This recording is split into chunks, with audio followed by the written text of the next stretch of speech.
بسم اللہ الرحمن الرحیم نحمدہ ونصلی علی رسولہ الکریم والمہدی الموعود علیہ الصلاۃ والتسلیم اما بعد فقد قال اللہ تبارک و تعالی فی کلامہ القدیم والفرقان العظیم اعوذ باللہ من الشیطان الرجیم بسم اللہ الرحمن الرحیم یا ایھا الذین آمنوا من یرتد منکم عن دینہ فسوف یأتی اللہ بقوم یحبهم ویحبونہ أذلة على المؤمنين أعزة على الكافرين يجاهدون في سبيل الله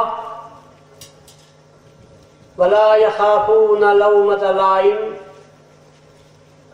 ذلك فضل الله يؤتيه من يشاء والله واسع عليم. پیران طریقت، مرشدین کرام، بانیان مجلس، معزز مہمانان، برادران ملت، عمائدین شہر و قوم، عزیز نوجوانوں، محترم خواتین اور پیارے بچوں، الحمدللہ 14 دنوں سے آپ برابر مہدی موعود علیہ السلام کی مجلس میلاد میں شریک ہو کر اپنے آقا و مولا سے محبت و عقیدت کا ثبوت پیش کر رہے ہیں. کلام بھی آپ سن رہے ہیں، نعت مہدی و نعت مہدی موعود علیہ السلام و نعت النبی کے سلسلے میں آپ کی روح بھی برابر مسرور و متاثر ہو رہی ہے. نجمی صاحب کا کلام بھی آپ سن رہے ہیں. ہے تو قد چھوٹا سا پر پرواز بہت بڑی ہے. آسمانوں کی بلندیوں تک ان کا خیال جاتا ہے اور بڑی مشکل دقیق منازل کو بہت ہی آسان لفظوں میں آپ کے سامنے پیش کر کر خاموش بیٹھ جاتے ہیں. اڑنے والے اڑتے ہیں اور تھک کر نیچے آ جاتے ہیں. آپ نے کلام سنا اور 13 دن سے برابر میں سن رہا تھا اور آج کا بھی کلام سنا. مجلس میں زندگی آ جاتی ہے، حرکت آ جاتی ہے، حرارت پیدا ہوتی ہے، اور ہم یہی چاہتے ہیں. میلاد مجلس، میلاد منانے والے مجلسوں کا اصل جو مقصد ہوتا ہے وہ صرف یہ ہوتا ہے کہ قوم میں حرارت و حرکت پیدا ہو جائے. قوم وہی قوم پنپتی ہے جس کے اندر حرکت موجود ہو اور جس کے اندر حرارت موجود ہو. جس قوم میں حرکت و حرارت نہیں ہوتی اس قوم کو مردہ قوم کے نام سے یاد کیا جاتا ہے. اللہ تبارک و تعالیٰ نے انسانوں میں حرکت و حرارت پیدا کرنے کے لیے پیغمبروں کو مبعوث فرمایا اور پیغمبروں نے اپنی ساری زندگی عوام الناس کو حرکت اور حرارت دینے میں صرف کی. اور آخر میں رسول اللہ صلی اللہ علیہ وسلم کو اس لیے مبعوث فرمایا کہ صرف قوم کی حد تک نہیں بلکہ ساری دنیا میں حرکت بھی آ جائے اور حرارت بھی آ جائے. جس قوم میں حرکت تو حرارت نہیں ہوتی وہ لبے مرگ ہو جاتی ہے، چند دنوں کے بعد مر بھی جاتی ہے. آپ نے چھوٹے بچے کو، نومولود کو جب وہ پیدا ہوتا ہے دیکھا ہوگا بچہ معصوم سا ہے، ابھی وہ دنیا میں قدم رکھا ہے، لیکن اگر وہ خاموش ہوتا ہے تو ساری دنیا روتی رہتی ہے، اور اگر وہ چلاتا ہے تو سب کے سب خوش ہو جاتے ہیں۔ کیوں؟ اس لیے کہ اس نے دیکھا، لوگوں نے دیکھا کہ یہ معصوم میں حرکت بھی ہے اور حرارت بھی ہے۔ تو جب ایک معصوم بچے میں حرکت اور حرارت ہوتی ہے تو دنیا خوش ہوتی ہے، تو قوم میں اگر حرکت تو حرارت پیدا ہوتی ہے تو خدا خوش ہو جاتا ہے۔ اور ہماری مجلسیں منانے کا مقصد مردہ قوموں کو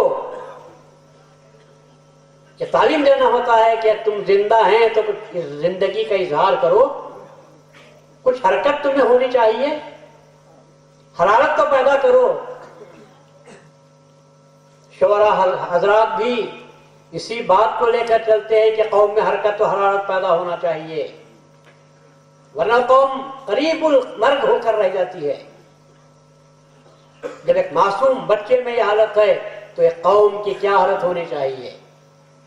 یہ 14 مجلسوں کا جو انعقاد جو لوگ اس وقت نہیں ہی بزرگوں نے کیا تھا، اس کا مقصد صرف ایک ہی تھا کہ قوم میں حرکت بھی پیدا ہو جائے، حرارت بھی پیدا ہو جائے۔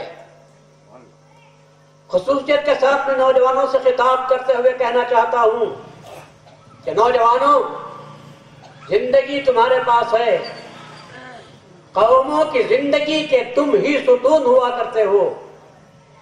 اگر تم مستوار ہو جاؤ، اگر تم مضبوط ہو جاؤ، یاد رکھو بنیادیں نظر نہیں آتی، ستون نظر آتے ہیں۔ جن لوگوں نے اس قوم کے لیے محنت کی وہ آپ کو اس وقت نظر نہیں آتے ہوں گے، لیکن انہوں نے مضبوط بنیاد اتنی ڈالی ہے، اور اس مضبوط بنیادوں کے لیے انہوں نے پانی کا استعمال نہیں کیا بلکہ اپنے خون کا استعمال کیا۔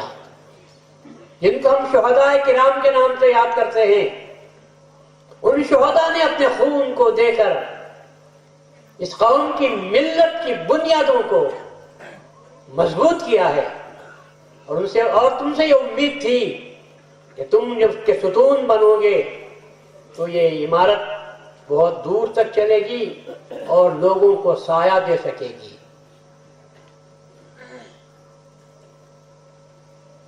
لیکن جب نوجوان عیش و مستی میں، کھیل و کود میں رہ جاتے ہیں تو ظاہر ہے کہ قوم آہستہ آہستہ گرنے لگتی ہے، اور دوسرے لوگ آپ کو اپنی طرف کھینچنے لگتے ہیں۔ پروانے نہ مسجد کے دیوانے ہوتے ہیں نہ مندر کے دیوانے ہوتے ہیں، پروانے روشنی کے دیوانے ہوتے ہیں۔ اگر آپ مسجدوں میں روشنی کا انتظام نہیں کیا اور مسجد کے سامنے مندر ہے اور وہاں پر روشنی پوری ہو رہی ہے، میں آپ سے پوچھتا ہوں کہ پروانے کدھر جائیں گے؟ کیا مسجد کی طرف آئیں گے؟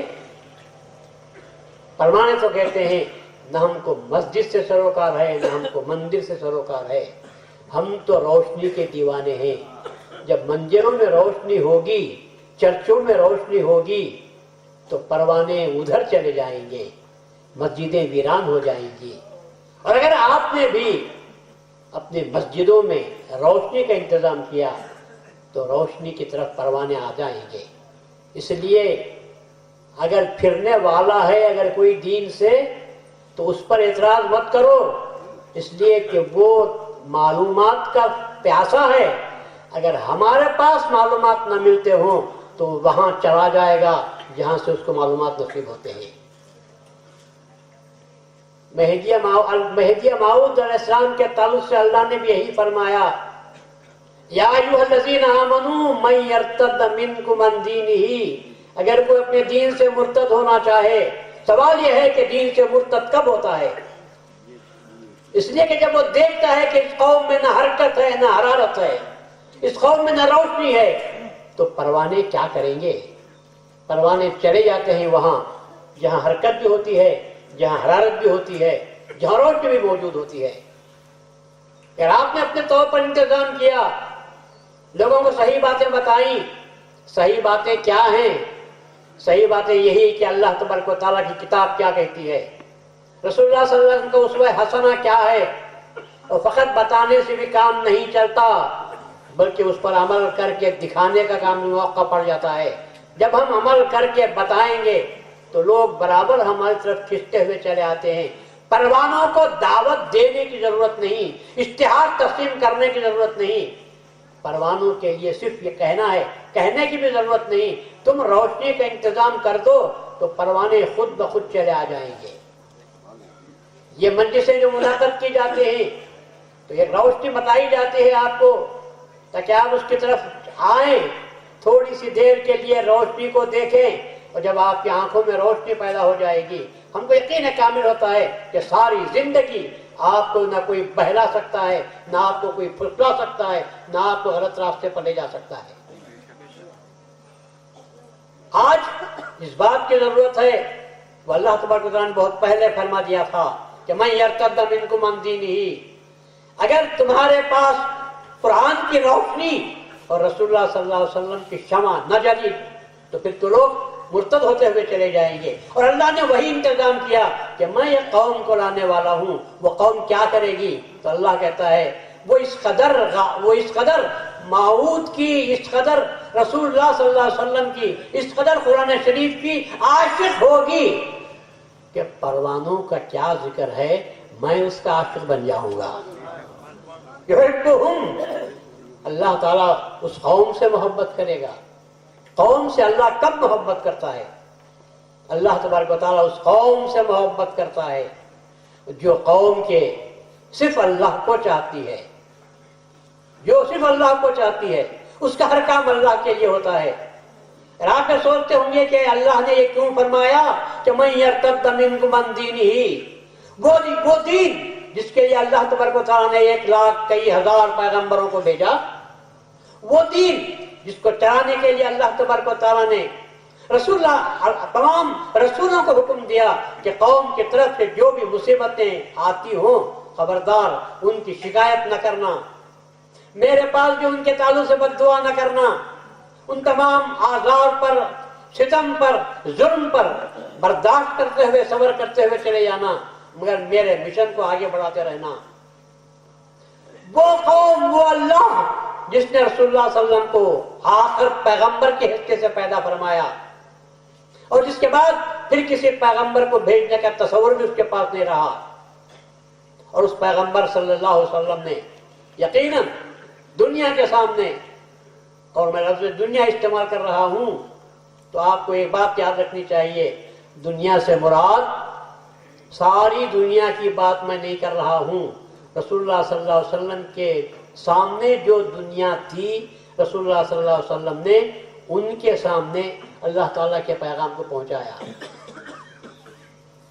اور اس دنیا کو پیغام پہنچایا، وہ دنیا جو آپ کے سامنے تھی، اور اس دنیا میں سے جن لوگوں نے رسول اللہ کے پیغام کو مانا اللہ تعالیٰ نے ان کو مسلم قرار دیا، اللہ نے ان کو اپنے نوازشات سے سرفراز فرمایا، اور رسول اللہ صلی اللہ علیہ وسلم کے اس پیغام کو جس کو میں حیات بخش پیغام کے نام سے یاد کرتا ہوں، زندگی عطا کرنے والے پیغام کے نام سے یاد کرتا ہوں، سننے کے باوجود جنہوں نے اس پیغام کی طرف توجہ نہ دی، اس پیغام کو نہ یاد رکھا، اس پیغام کو نہ تو اس پر عمل کیا، نہ اپنایا، تو اللہ تبارک و تعالیٰ نے اس قوم کو تباہی سے کے گڑھے میں ان کو ڈال دیا۔ اللہ کا آخری پیغمبر جو ساری رحمت للعالمین بن کر پیدا ہوا تھا، جسے اللہ نے پیدا فرمایا، رسول اللہ صلی اللہ علیہ وسلم نے، جن کے ہاتھ میں سب کچھ تھا، سب کچھ کیا، مگر رسول اللہ صلی اللہ علیہ وسلم نے کسی کے تعلق سے بد دعا نہیں دی۔ اس لیے آپ پوچھیں پوچھیں گے تمام پیغمبروں نے تو اپنے اپنے دور میں نہ ماننے والوں کے حق میں بد دعا دی تھی یا نہیں دی تھی؟ بد دعا دی. رسول اللہ صلی اللہ علیہ وسلم نے کیوں نہیں دی؟ پیغمبروں نے اپنی اپنی قوموں کے ان قوموں کے تعلق سے جنہوں نے رسول اپنے زمانے کے رسول کے پیغام کو نہ سنا، ایمان نہ لائے، تو اللہ تبارک و تعالیٰ نے کہا کہ ان کو تباہ کر دینا ہی چاہیے، اس لیے کہ اگر یہ رہیں گے تو ان سے جو اولاد پیدا ہوگی وہ کافر ہی پیدا ہوگی اور دین کے چراغ کو یہ آگے نہیں بڑھائیں گے. مگر رسول اللہ صلی اللہ علیہ وسلم کیونکہ آخری پیغمبر تھے، اسی لیے اللہ تبارک و تعالیٰ نے رسول اللہ صلی اللہ علیہ وسلم کو کہہ دیا ہم نے تجھے لعنت کرنے والا بنا کر نہیں بھیجا. پھر جب ہم نے تجھے رحمت بنا کر بھیجا ہے تو رحمت کی زبان سے لعنت کے الفاظ اچھے نہیں لگتے. دوسرے پیغمبروں کے تعلق سے یہ بات تھی ان کے بعد اور پیغمبر آنے والے تھے، پر تمہارے تعلق سے یہ ہم نے فیصلہ کر لیا ہے کہ تمہارے بعد اب کوئی اور پیغمبر آنے والا نہیں ہے. تو جب تم ان کے لیے بد دعا کرو گے ہم ان کو ختم کر دیں گے ہمیشہ کے لیے، تو پھر قیامت تک تمہاری رسالت کیسے چلے گی؟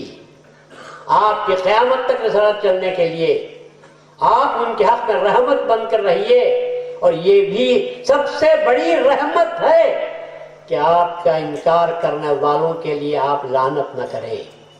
چلے جائیں، آپ بھی چلے جائیں، وہ بھی جائیں گے، لیکن اس بات کا امکان ہے کہ آئندہ چل کر وہ آپ کے پیغام کو مان لیں گے. اور اس بات کا بھی امکان ہے کہ اگر نہ مانے تو ہم آپ کے پیغام کو زندہ کرنے کے لیے ایک ہستی کو ہم مبعوث کریں گے اور اس ہستی کا نام مہدی موعود علیہ السلام ہوگا. وہ آپ کے پیغام کو زندہ کریں گے، وہ آپ کے مشن کو زندہ کریں گے، اور جو سمجھنے والے ہیں وہ تو دیکھیں گے تو صاف طور پر کہیں گے یہ تو وہی ہیں جو ہم سے پہلے چلے گئے تھے. رسول اللہ صلی اللہ علیہ وسلم نے مہدی موعود کے تعلق سے بیان فرمایا، اور شکل، شباہت، صورت، سیرت، کارکردگی، عبادت، تقوی، اخلاق، یہ سب پیش کیے. صحابہ کی جماعت رسول اللہ صلی اللہ علیہ وسلم کا چہرہ دیکھ رہی ہے، رسول اللہ کی زبان سے جو الفاظ نکل رہے ہیں ان الفاظ کو سن رہی ہے، اور بے ساختہ انہوں نے کہا اے رسول کیا آپ ہی دوبارہ آنے والے ہیں؟ الفاظ تو یہ بتا رہے ہیں کہ پھر آپ ہی آنے والے ہیں. رسول اللہ صلی اللہ علیہ وسلم نے جواب نہیں دیا، خاموشی اختیار کر لی. بس جو چیز سمجھانا چاہتے تھے صحابہ سمجھ گئے کہ وہ جو آنے والی ہستی ہے وہ رسول اللہ صلی اللہ علیہ وسلم کے ہی نقش قدم پر چلنے والی ہے، حتیٰ کہ اس کی صورت، حتیٰ کہ اس کی سیرت بھی وہی ہوگی. رسول اللہ جس مقصد کو سمجھانا چاہتے تھے وہ مقصد ان کے ذہن میں آ گیا. لیکن لوگ آج بھی پوچھتے ہیں کہ ایسے کیسے ہو سکتا ہے؟ کہ جب قرآن میں ان کا ذکر نہیں ہے تو آپ کو یہ جواب دینا چاہیے کہ قرآن میں کس پیغمبر کا ذکر ہے؟ آنے والے کسی پیغمبر کا نام لے کر بیان نہیں کیا گیا. بیان کیا گیا تو ایک لفظ ایسا بیان کیا گیا جو تمام پیغمبروں پر حاوی ہوتا تھا، وہ یہ تھا لفظ بینہ. قد جاءکم من ربکم البینہ، تمہارے پاس خدا کی طرف سے بینہ آ گیا.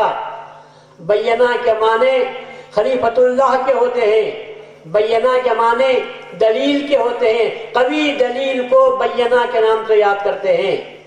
اور اللہ تبارک و تعالیٰ کہتا ہے جب بینہ کو مانتے ہیں تو تم مومن ہوتے ہو، اور جب تم بینہ کا انکار کرتے ہو تو پھر یاد رکھو بینہ آنے کے بعد اس کا انکار کرنے والے کو ہی کافر کے نام سے یاد کیا جاتا ہے. اللہ نے قرآن شریف میں صاف طور پر فرمایا وَمَا تَفَرَّقَ الَّذِينَ أُوتُوا الْكِتَابَ إِلَّا مِن بَعْدِ مَا جَاءَتْهُمُ الْبَيِّنَةُ. اہل کتاب جو آپس میں مختلف ہو گئے یہ کب ہوئے ہیں؟ افسوس کی بات یہی ہے کہ ان کے پاس بینہ آ چکا تھا، بینہ کو، دلیل قوی کو دیکھنے کے باوجود انہوں نے آپس میں مختلف ہو کر لڑائی جھگڑا شروع کر دیا تھا۔ تو اللہ کہتا ہے وما امروا الا لیعبدوا اللہ مخلصین لہ الدین، حالانکہ ان کو حکم دیا گیا تھا کہ صرف اللہ تبارک و تعالیٰ کی عبادت کرو، اور وہ بھی اس طرح عبادت کرو کہ دین کو اللہ کے لیے خالص کر کے عبادت کرنی چاہیے۔ رسول اللہ صلی اللہ علیہ وسلم کے زمانے میں جو صحابہ کرام تھے ان کی سب سے بڑی خصوصیت یہی تھی کہ وہ جو بھی کام کرتے تھے، عبادت کا تو میں ذکر ہی نہیں کروں گا، جو بھی کام کرتے تھے ان کے پیچھے جو اصل مقصد تھا وہ صرف اللہ تبارک و تعالیٰ کی خوشنودی حاصل کرنا اور رسول اللہ صلی اللہ علیہ وسلم کی اتباع کرنا، یہ ان کا مقصد ہوا کرتا تھا۔ لیکن جب رسول اللہ صلی اللہ علیہ وسلم کے دور سے دوری پیدا ہوتی گئی تو بہت سے لوگ ایسے ہوئے کہ جنہوں نے اسلام کی اصل صورت کو بھلا دیا، دین کے پیغام کو بھلاتے چلے گئے۔ آخر میں یہ ہوا کہ دین سے دوری اتنی بڑھتی گئی، رسول اللہ صلی اللہ علیہ وسلم کے چہرے کی مشابہت رکھنے والوں کو قتل کر دیا۔ امام حسن کے تعلق سے روایت آئی ہے کہ آدھا جسم آپ کا رسول اللہ کے مشابہ تھا۔ امام حسین کے تعلق سے آیا ہے کہ امام حسین کا آدھا جو دھڑ تھا وہ رسول اللہ صلی اللہ علیہ وسلم کے مشابہ تھا۔ میں تو پوچھتا ہوں، اگر رسول کی تعلیمات کو تم نے یاد نہیں کیا تھا، حسن اور حسین کے چہروں کو دیکھ لیتے تو کیا رسول تم کو یاد آتے نہیں تھے؟ کیا رسول اللہ کی محبت تم کو پیدا ہوتی نہیں تھی؟ مگر گمراہی کا یہ عالم ہے کہ رسول اللہ صلی اللہ علیہ وسلم کے چہیتے نوازوں اور رسول اللہ صلی اللہ علیہ وسلم کی شکل کو تمہارے سامنے پیش کرنے والوں کو دیکھنے کے باوجود محض اپنی دنیا کے لیے رسول اللہ صلی اللہ علیہ وسلم کے نوازوں کو، ہم شکلوں کو قتل کر کے رکھ دیا۔ اللہ کا کہنا ہے صحیح ہے، میں یرتد منکم عن دینہ، اگر کوئی اپنے دین سے مرتد ہونا چاہے، اس سے بڑا ارتداد اور کیا ہو سکتا ہے کہ رسول کی چہرے کو بھی دیکھیں، رسول کے تصویر کو بھی دیکھیں اور زندہ تصویر کو دیکھیں، اور پھر اس کے بعد بھی رسول اللہ صلی اللہ علیہ وسلم سے قربت نصیب نہ ہو۔ اور میں آگے بڑھ کر کہتا ہوں کہ اللہ تبارک و تعالیٰ نے جو کہا کہ رسول پر صلوات بھیجو، صلو علیہ وسلموا تسلیما، رسول اللہ صلی اللہ علیہ وسلم پر صلوات بھی بھیجو اور رسول اللہ صلی اللہ علیہ وسلم پر سلام بھی بھیجو۔ تو صحابہ نے پوچھا یا رسول اللہ، سلام کرنا تو ہم جانتے ہیں، السلام علیکم یا رسول اللہ، صلوات کیسے بھیجنا چاہیے؟ اس لیے کہ تو جانتا ہے ان اللہ وملائکتہ یصلون علی النبی، اللہ اس کے فرشتے تو صلوات بھیجتے ہیں رسول پر، نبی پر، یا ایھا الذین آمنوا صلوا علیہ وسلموا تسلیما، اے ایمان والو تم بھی رسول اللہ پر صلوات بھیجو اور سلام بھیجو۔ تو صحابہ نے پوچھا یا رسول اللہ، ہم تو سلام بھیجنا جانتے ہیں لیکن صلوات کیسے بھیجیں؟ تو رسول اللہ صلی اللہ علیہ وسلم نے خاموشی اختیار کی۔ کیوں خاموشی اختیار کی؟ رسول اللہ صلی اللہ علیہ وسلم اپنی طرف سے کوئی جواب دینا نہیں چاہتے تھے۔ رسول اللہ صلی اللہ علیہ وسلم نے خدا سے عرض کی کہ یا اللہ، لوگ یہ پوچھتے ہیں کہ سلام کرنا تو جانتے ہیں، صلوات کیسے بھیجیں؟ تھوڑی دیر کے بعد رسول اللہ صلی اللہ علیہ وسلم نے صحابہ کو جو موجود تھے ان سے فرمایا قولو، میں جیسا کہتا ہوں ویسا کہو اور اس کو یاد رکھو۔ فرمایا اللہم صلی علی محمد وعلی آل محمد، اے لوگو ایسا کہو، اے اللہ محمد پر صلوات بھیج اور محمد کی آل پر صلوات بھیج۔ کیا معنی ہے اس کے؟ اللہ نے تو قرآن میں کہا تھا ان اللہ وملائکتہ یصلون علی النبی، صرف نبی کی بات تھی۔ صحابہ کے پوچھنے پر اللہ کے رسول نے وہاں سے جواب لے کر جو تعلیم دی اور لوگوں کو سکھایا وہ یہی سکھایا کہ صرف نبی پر ہی نہیں بلکہ نبی کی آل پر بھی صلوات بھیجو۔ حال میں میں بھی ہوں. جو سید کہلاتا ہے وہ نبی کے حال میں ہے. تو کیا اللہ یہ چاہتا تھا کہ نبی پر اور جو بھی سید ہو جائے چاہے وہ کیسا ہی کیوں نہ ہو اس پر اللہ تعالیٰ صلوات بھیجے؟ یہ عقل مان سکتی ہے؟ اللہ کی طرف سے صلوات آ رہے ہیں. ہم اللہ سے کہہ رہے ہیں اے اللہ تو صلوات بھیج نبی پر. بہت صحیح بات ہے. وہ نبی جو تمام پیغمبروں میں فائق ہے، جو تمام پیغمبروں میں افضل ہے، جو اللہ تعالیٰ کے قریب ہے، وہ نبی جس کو دیکھنے کا اللہ نے ارادہ کیا. لوگ کہتے ہیں کہ مہدی موعود نے دیدار کی تعلیم دی جو ناممکن ہے. یعنی بندہ خدا کو دیکھے یہ ناممکن ہے. اور میں جو بات پیش کر رہا ہوں وہ یہ کہ خدا جس کو دیکھنے کی تمنا کرتا ہے اس کا کیا مقام ہوگا. اللہ تبارک و تعالیٰ نے شب معراج میں، کیا شب معراج میں خود رسول اللہ اپنی طرف سے گئے تھے؟ نہیں گئے. کیوں گئے؟ کب گئے؟ تو معلوم ہوا کہ اللہ نے خود بلایا. تو کیا اللہ دیکھتا نہیں تھا؟ اللہ دیکھتا نہیں تھا. تو میں اس کا جواب دیتا ہوں دیکھتا تو تھا.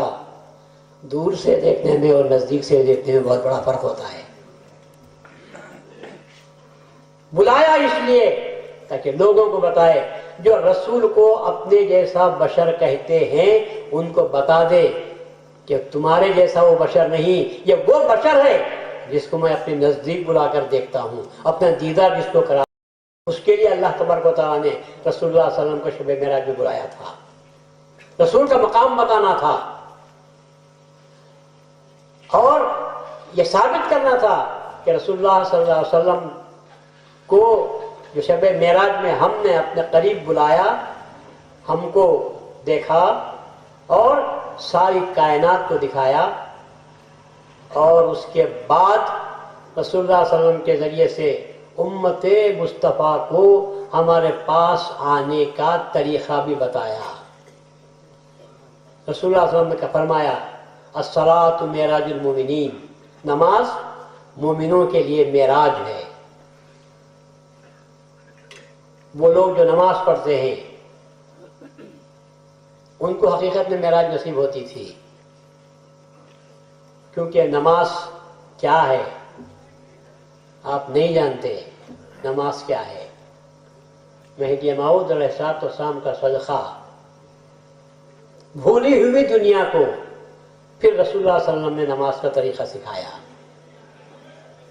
حالانکہ رسول اللہ نے فرمایا تھا الصلاۃ معراج المومنین، لیکن اس کے باوجود لوگوں نے نماز کو چند اشکال کا، چند اعمال کا مجموعہ قرار دیا تھا. حالانکہ یہ بات نہیں تھی. آپ سمجھتے ہی نہیں دین کیا ہے. آج سن لو میرے سے، دین لا الہ الا اللہ میں ہے. اس میں بھی الا اللہ پوری اپنی طاقت دکھاتا ہے. کب؟ جبکہ آپ کا لا الہ پوری قوت دکھاتا ہے. جب آپ کا لا الہ کمزور ہے تو الا اللہ کا اثر بھی ویسا نہیں ہوتا. لا الہ طاقتور ہے، لا طاقتور ہے تو الا اللہ بھی کی پوری طاقت کو آپ محسوس کریں گے. دین کیا ہے؟ بہت ہی نازک بات آج کہہ رہا ہوں، اچھی طرح سن لو، اس لیے کہ عمر میری ہوتی جا رہی ہے، پتہ نہیں آئندہ سال کیا ہوتا ہو. یاد رکھو کلمہ کیا ہے؟ کلمہ شروع کہاں سے ہوتا ہے؟ جی لا سے. کلمہ شروع ہوتا ہے لا سے. اگر کوئی لا نہ کہے تو الا اللہ زور پکڑے گا. جتنی قوت سے آپ لا کہیں گے اتنی قوت سے الا اللہ کا ظہور ہوگا. نہیں ہے کوئی معبود، یہ نہیں ہے زور سے ہونا چاہیے. ذہن میں، عقل میں، دماغ میں، قول میں، فعل میں، حال میں۔ آپ کو یہ کہنا چاہیے دنیا کی کوئی طاقت مجھ پر اثر انداز نہیں ہو سکتی، لا الہ۔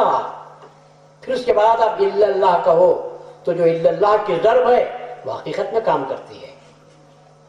ڈوغلے کا لا الہ کام نہیں دے سکتا، ڈوغلے کا لا الہ کام نہیں دے سکتا۔ خدا تو مسجد آئی وہاں بھی سجدہ کر لیا، قرآن دیکھا اس کو بھی پڑھ لیا، منجم کوئی آیا کہ میں تیرے ستاروں کا حال بتاتا ہوں تو کہا کہ ہاں چل بتا دے بھائی۔ کس کے سامنے جھک رہا ہے؟ عامل کے سامنے جھکا، منجم کے سامنے جھکا؟ کہاں گیا تیرا وہ اعتقاد کہ لا قدرت الا للہ، اللہ کے سوا کسی کو قدرت حاصل نہیں؟ جب یہ قوت آپ کے پاس، لاکھ کی قوت نصیب نہیں، الا اللہ تعالیٰ کی قوت بھی آپ کو نصیب نہیں ہو سکتی۔ دنیا کچھ بھی کہہ دے، دنیا کچھ بھی کہہ لے، فرعون نے اپنی ساری طاقت بتا دی، موسیٰ کے پاس لاکھ کی طاقت تھی، اور موسیٰ نے صاف طور پر کہہ دیا تیری قوت و طاقت، یہ تیرا لشکر، تیرا مال، یہ تیرا متاع، یہ تیرے ہتھیار، یہ اللہ تعالیٰ کی قوت کے سامنے کچھ بھی نہیں۔ تو اللہ تبارک و تعالیٰ نے بتا دیا اپنی قوت کو۔ وہ دریا جو بہ رہا تھا، اللہ تبارک و تعالیٰ نے اس کو حکم دے دیا کہ پھٹ جا اور موسیٰ کو گزرنے دے۔ موسیٰ اپنی پوری قوم کے ساتھ گزرتے ہیں۔ کسی کی طاقت ہے کہ دریا کو پھاڑ کر راستہ بنا دے؟ مگر موسیٰ کے پاس جو قوت تھی لا کی، وہ جس کو لٹ مارا کہتے ہیں، وہ لٹ مار کر لا کہہ دیا، تیری کوئی قوت نہیں۔ اللہ تبارک و تعالیٰ نے اپنی قوت بتا دی کہ دستہ دے دیا حضرت موسیٰ علیہ السلام کو اور آپ کے پورے لشکر کو۔ تو پھر اس کے بعد وہ جو کہنے والا تھا نہیں ہے کوئی معبود سوائے اللہ، نہیں کہتا تھا، میں کہنے والا تھا، تو اللہ تبارک و تعالیٰ نے پھر اسی دریا سے کہہ دیا اب مل جا، پھر دریا مل جاتا ہے، موسیٰ کی قوم پار ہو جاتی ہے اور فرعون کا لشکر غرق ہو جاتا ہے۔ تو سب سے پہلے لا کی قوت پیدا کرو۔ مہدی موعود نے ترک کے دنیا کی تعلیم دی تو لوگ آج بھی افسوس کرتے ہیں اور یہ کہتے ہیں کہ صاحب یہ غلط تعلیم ہے۔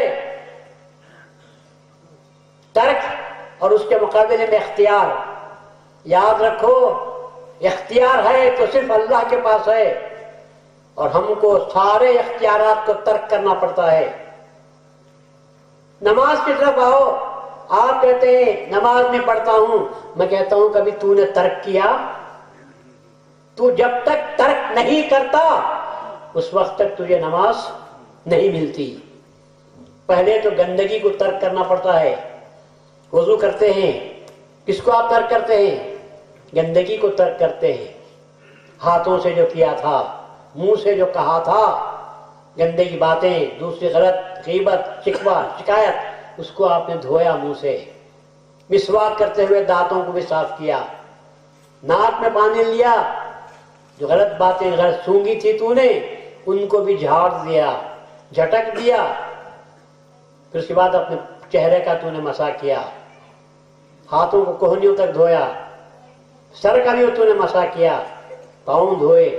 طہارت نصیب ہوئی کب؟ ترک کے کثافت ہوئی تو طہارت نصیب ہوئی۔ اس کے بعد جب تو جاتا ہے اللہ کے دربار میں اور کہتا ہے اللہ اکبر، کس کو ترک کیا تو نے؟ وہ تمام معبودان باطلہ، وہ طاقتیں جو تجھے منواتی تھیں، تو نے ان کو سب کو دور کر دیا۔ اور نماز کو آپ جاتے ہیں تو ایک طرف بیوی کو لیے ہوئے اور ایک طرف بچے کو لیے ہوئے جاتے ہیں۔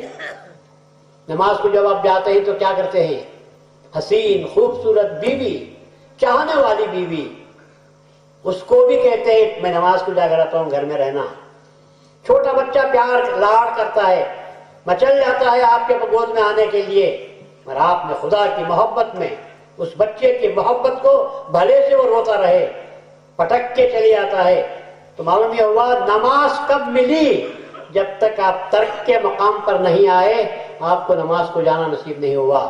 گھر چھوڑا، مسجد کو گئے، لوگ یار احباب کی صحبت کو آپ نے ترک کیا، رشتہ دار باہر سے آئے ہوئے ہیں، آپ کہتے ہیں بھائی ٹھہر جاؤ میں ذرا نماز پڑھ کر آ جاتا ہوں، بعد میں بات کریں گے، معاملہ طے ہو رہا ہے، ٹھہر جاؤ